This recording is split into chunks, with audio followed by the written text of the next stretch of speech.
Hi everyone, it's Stephanie back with another spinning video. Today I want to teach you how to spin a thick and thin yarn on purpose. Not like when you first started out and your yarn was thick and thin because you didn't know how to make it one consistent size, but this is an art yarn we're going to create, and we're going to have nice thick plump sections then changing into thin sections. And this is the roving that I'm going to be using. I will tell you it's much easier to use a combed preparation for your fiber instead of a carded preparation, because then all of the fiber is going the same way, and it's just a lot easier, especially if you're a beginning spinner, to use a combed preparation. That means you're going to look for fiber that is prepared like this instead of fiber that's in a bat or a rolag, okay? So let me tell you a little bit, first of all, about the reason I chose this particular top to work with. The one thing, remember, I always tell you that I like to let the fiber dictate the way it's going to be spun. I tend to gravitate toward soft, muted, natural colors. And this is some fiber that I purchased from Apothecary at the Kentucky Sheep and Wool Festival last year, and I still haven't gotten around to spinning it, but hopefully today we will change that. And even when I first purchased this, it would make a lovely, nice, consistent yarn, but I think it would really shine as a thick and thin yarn. If you'll remember a while back, I told you that when I'm making my design decisions, I look at color, texture, and technique. Okay, now this one does have some color variation in it, but it's muted, okay? So that color won't be overshining what is going to be the main element of this yarn, which is technique. The technique is going to be thick and thin. So since I am sort of playing up the technique, I want to play down the other two elements, the texture and the color, okay? So this is not going to be a very textured yarn. This is 100% merino. So there are no other textures in it. It is going to be thick and thin, but it won't have locks, it won't have ribbons in it. The texture is going to be the same, even though the size variation is going to be occurring in the yarn. Okay, so technique is what I'm majoring here. The color is muted, so the color is not really going to get in the way of that technique. So let's get started. First of all, wheel choice. Because I am going to be doing an art yarn, on this yarn, I'm going to use let me see if I can get you over here to see it. Well, maybe not. I'm going to be using my Spinolution Echo. Let me fix this. So right here. And I want you to notice, first off, when we're talking about the Echo, there are a couple of reasons I'm picking the Echo to use here. The first is, as I've mentioned before, instead of hooks, it has these pegs. And that way, the thick sections will not get stuck the way they would on a hook. Secondly, it has, instead of an orifice, which is one size, I don't know if you can see it or not, but it has this hook. So again, I can get a greater variety. Here, let me take this off. So it's not going through an orifice, it's going through this hook, which is pretty large. So I can get much bigger, fluffier yarn through that than I could an orifice, okay? Because you're limited in the size of yarn you can make, right? If you're using an orifice instead of a hook. And the third reason I'm choosing my Spinolution Echo, well, let me say there are 4 reasons. The third is bobbin size, okay? This, I believe, is Spinolution's 16-ounce bobbin. And when you are doing a nice, thick, chunky art yarn, that bobbin fills up quickly. Then finally, the last consideration for using this wheel is the ratio. I can get much lower ratios, which means I'll be having less twist in this yarn than I could if I was using my Matchless, which has a higher ratio. And if you'd like me to, I can make a video just describing spinning ratios and what ratio you would use for what type of yarn. If you'd like to see that, just drop me a note in the comments down below. What you want to do is I guess you could leave this top all together, but I think that that would just be making your job harder. So what I do is I sort of open it up, and you can see where it wants to divide. You can see that this, you see the light coming through right here? You can see that it wants to divide right here. So I'm going to pull off this piece first, and just all you do is just pull it apart. You see it separates very easily. Okay, this is what I mean when I say don't fight the fiber. Think about how the fiber wants to be spun and divide it like I am right now accordingly. I'll just put the rest of my fiber over here in my spinning basket. Now I'm going to look at this piece that I have divided again to see if it wants to be divided again. Now I could leave it like this, and then my thick sections in my yarn would be really thick, okay?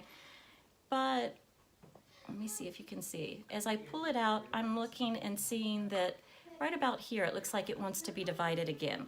So I'm just going to do that because it's going to make the spinning itself much easier. So the first thing I have to do when I'm spinning thick and thin is attach the yarn to the leader again.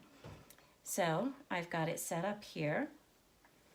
I'm going to get spinning, sit back just a little bit, and the way I do that is the same way that I always attach yarn to a leader.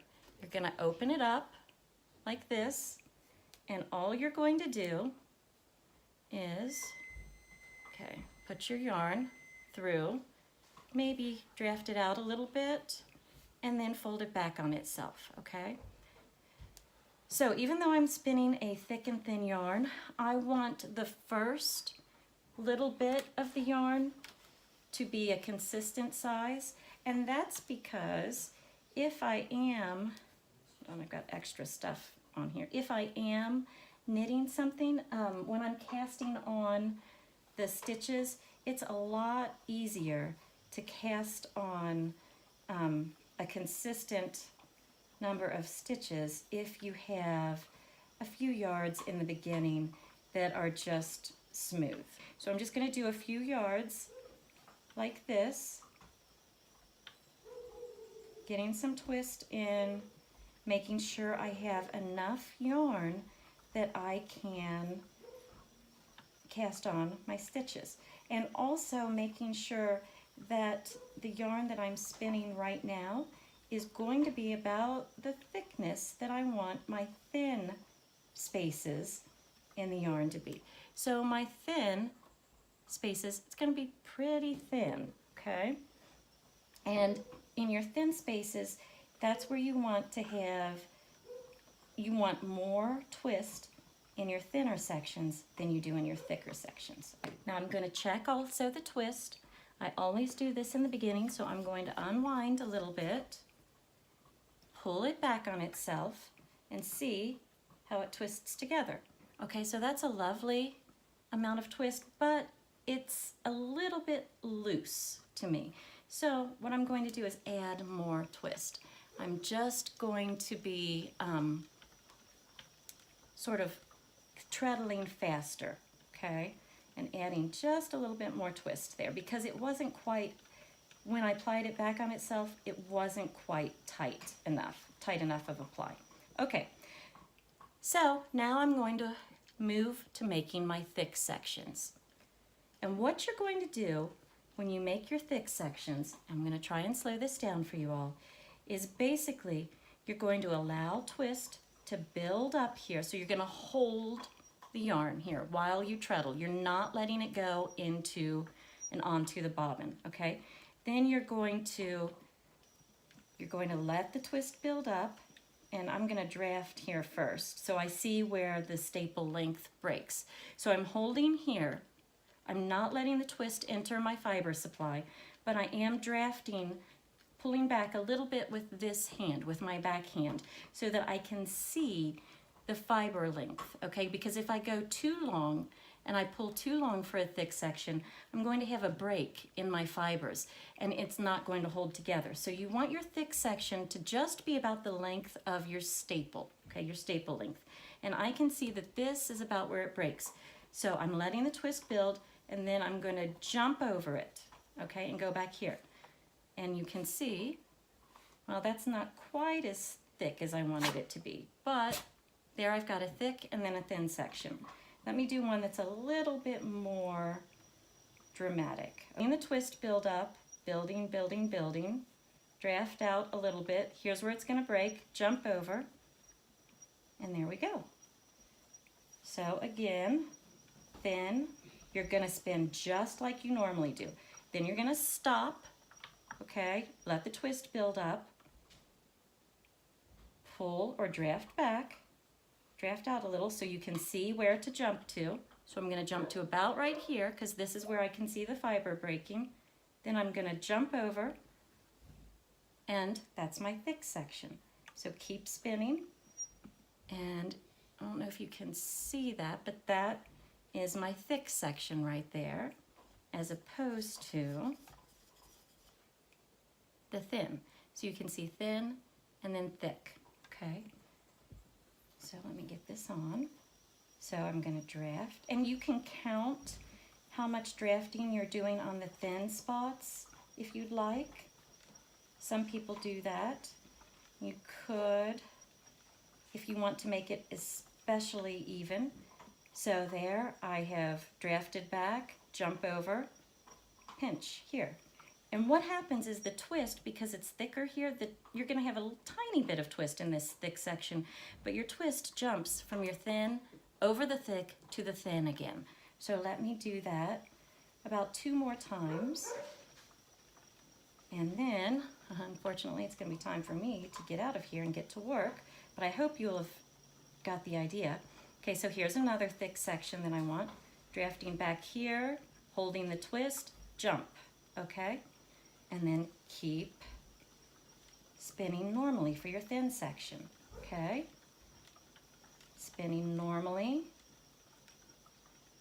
up to another section that I want to be thick, holding it, continuing to treadle, so I let the twist build up, draft back, hold here, so this is going to be my thick section. Keep spinning and jump, okay? Keep drafting or spinning like I normally do until I get to the next section that I want to be thick. So here we are. I want this section to be thick right here. So I'm holding here, letting the twist build up, drafting back here, and then jump and continue to spin normally. So I hope this has been helpful for you. What I will do with this yarn is I will not leave this as a singles. I will instead ply it with a very thin mohair, probably like this. See, very thin, so that it does not detract from the technique that I'm using here, but it will help the yarn hold together a little bit more. And I will video that for you because it gives you another interesting texture or technique to your yarn, okay? And I will show you how to do that in a future video. Here I'm building up another thick place, drafting back, jump, and spin normally.